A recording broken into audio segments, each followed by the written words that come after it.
So we just talked about why the popularity, why the growth of Black entertainment, why everyone finds interest in Black culture. I love that people are interested. I love Black entertainment because it has put us on a global scale and is showing people that, we're pop culture, right? Which is the heightened idea of status and prestige. Mm-hmm. We would like more Black people of African descent to go into STEM, which explain that again, those kind of jobs. Oh yes, that's science, technology, engineering, and math. Yeah, so we would like more people to go into that, of course. Though you can't be mad that a lot of us want to go into entertainment as well. Exactly, especially in our community, our biggest idols, our millionaires are entertainers, mostly. Yeah, and you didn't get a chance to see Black Panther 2. I don't know if you did or not. I've seen it. Oh, you saw it already? Okay. Yeah. Okay. And I loved it personally, but a part of it, that's the side of it is they're showing one of the girls and her ability with technology, and her desire for technology. She was cold. Even those elements alone inspire the next generation to go into fields like technology. When I was younger, I used to want to become an inventor because I watched robots. You ever seen the movie? The movie. I wanted to go home and be an inventor that night, man. That man was cold, man. Yeah. They had Chingy's Right There song in there. I love the way you do that right there. Right there. Oh my God. Also dude. St. Louis. I'm surprised they never had a sequel to it, by the way. You know what? What studio was that? DreamWorks? That was DreamWorks for robots. I think that was DreamWorks has a lot of good, like they're like, people say that it's Pixar and DreamWorks. You can make an argument that they're kind of, it's about that catalog, especially man. lately. They're kind of even. DreamWorks has some fire, dude. DreamWorks kind of has, especially with the new Puss in Boots movie. Yeah. Oh, you saw that already? No, I heard it, but I heard it was really good. Really? It was incredible. It has a 90% on Rotten Tomatoes. It's really good. Wow, I saw it on the theater, on the app. I just didn't go see it. Me either. Being a grown man. Yeah, but then you hear like that, that's kind of solid. Hold on. Yeah, being a grown man in that theater watching Puss in Boots. Hey, I don't care what anyone says. The next Toy Story movie, I'm probably going to be the only grown man in there, but I love Toy Story, so I don't care. I just want to put that out there. Man, I got a friend of mine who loves Toy Story, and I'll tell you, loves it.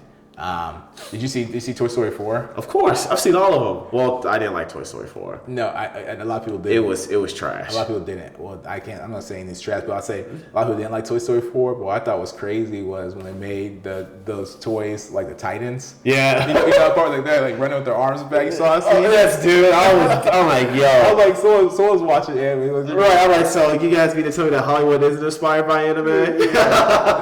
They had those dolls like looking down the hallways for them and stuff, popping their heads around corner like they're like a Titan, like how a Titan went behind a tree. Yeah. I was like, come on, man. I was watching the whole scene. I was just like, I don't know when Toy Story crossed worlds with this, but it did. Yeah.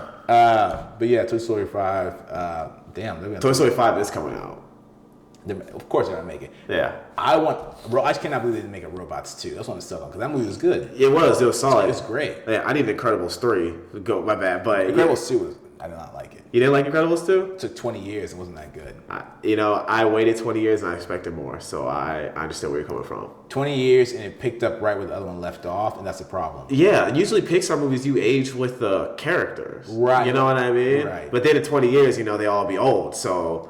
You know what I mean? So, yeah. And also, if you work on the animation for 20 years, they didn't know it was going to take 20 years. So, they didn't know what time frame would be done. So, oh, crap, we made this animation in 2005, and so we have to keep doubling down on that. We can't age them now. Well, it's not Disney's fault. Brad Bird, the creator, he writes the projects and everything. So it probably took him 20 years to write a sequel. I don't know how it could take you 20 years to write a sequel. Well, but... I think it's an animation holdup. You think so? Most stuff is like Finding Dory that came out 9 years later after... it was more than 9 years. That was like 12. That was like... I think it was 9 because I think Finding Nemo came out 2004. Finding Dory came out 2015. So it was about 11 years? Yeah, it's 11 years. Okay, my math's off there. I should be the one trying to get into STEM. But 11 years. And what held them up so long was the animation of the octopus or whatever. The octopus held them up so long. Okay. So the octopus they had in there that would like change colors and stuff like that every time it moved and stuff like that. It caused them 2-year delay. 2-year delay for one character. He's funny, but 2-year delay for one character. What it came down to. I still haven't seen it. I don't know if it's good or not. It's as good as it can be. Like it's better than part 2 of Incredibles. Okay. Yeah. This man said he hasn't been dead against that movie. No, that wasn't it. Okay, for sure. I understand. But well, you know, we're talking about the globalization of black entertainment. Yeah. Again, but at this point, let's just go down the Disney rabbit hole. Yeah, let's go. I love to do because I can go down this all day. You know, because I'm sure they want to hear something different, and plus, it's just entertainment in a whole. Yeah. Let's talk about it. And guys, we talk about Black Hollywood because economically, it's what we needed as a people. But this is all about Hollywood as a whole. I don't care what race, what color, what religion you are. We're all one. I know as soon as extraterrestrial, Aliens. as soon as aliens, thank you. No one can say the words, a tongue twister, and I'm retainers in. But as soon as they come here, if they do, we're all going to become the same race overnight. Right. Everybody the same overnight. They going to get off that ship like, man, y'all been messing up. Like, we tired of just watching y'all. Exactly. Since we're bored, we find differences, and that's that. Yeah.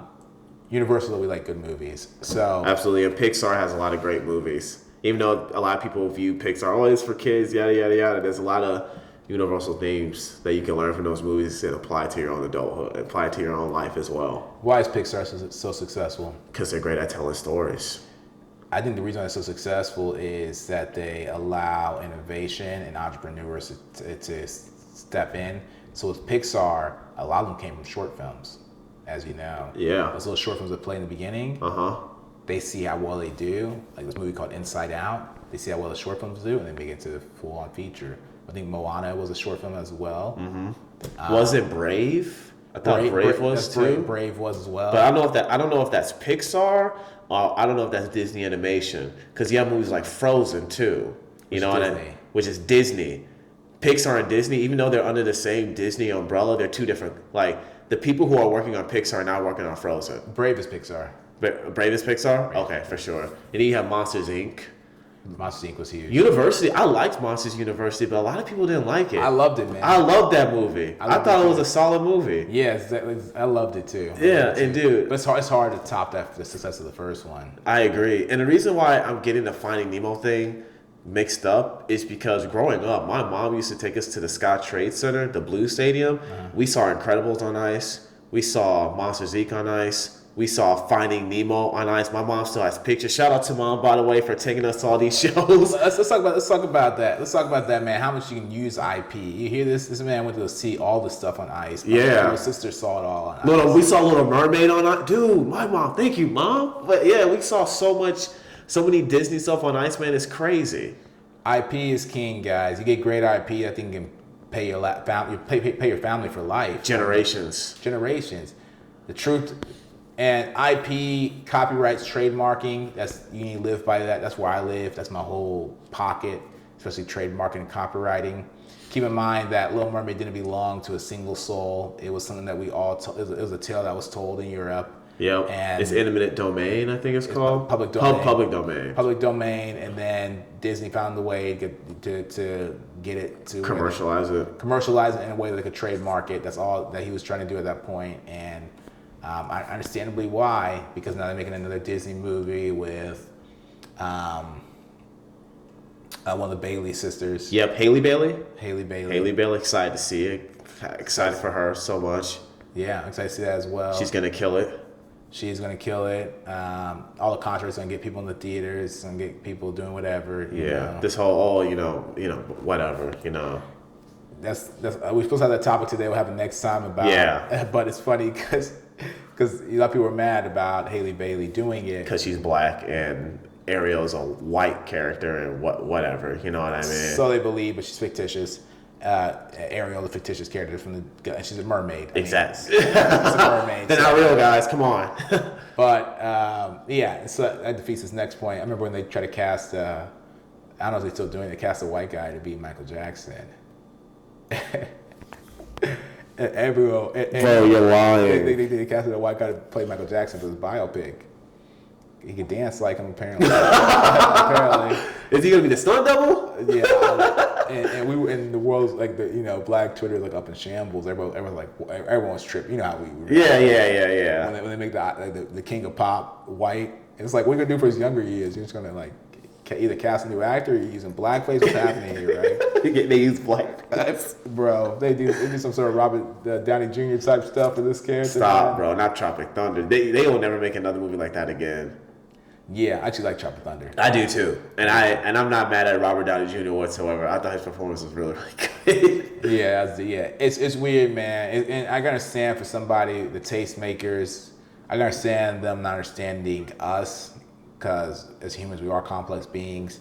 You gotta understand some things are just, not gonna be well received. Yeah. Like making the king of pop, white, even though his skin was more fair skinned towards the end of his life,